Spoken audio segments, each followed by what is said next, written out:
আলহামদুলিল্লাহ, আমরা অনেকে কোয়েল পাখি পালন করি, কিন্তু কোয়েলের পালক বা পশম উঠে যায় কেন, বা কি কি মেডিসিন খাওয়াতে হবে, আজ আমরা এই বিষয় নিয়ে ভিডিওতে আলোচনা করব।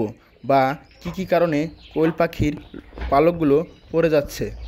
বেশিরভাগ সময় কোয়েল পাখির পালক পড়ার একটি মূল কারণ হচ্ছে যে কোয়েল পাখির ক্যালসিয়াম ও জিঙ্কের অভাব থাকলে কোয়েল পাখির পালক পড়ে যায়।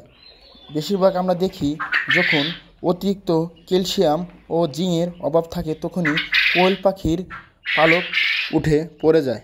অবশ্যই আমরা তখন কোয়েল পাখিকে ক্যালপ্লেক্স ও জিংটি বা ইসেল এই তিনটি ওষুধ অবশ্যই কোয়েল পাখিকে দেব। প্রথমে আমরা কোয়েল পাখিকে ক্যালসিয়াম বা ক্যালপ্লেক্স যে কোনো একটা কোয়েল পাখিকে প্রতিদিন দিনের বেলায় প্রতি 1 লিটার পানিতে 1 গ্রাম করে দিব 2 থেকে 3 দিন।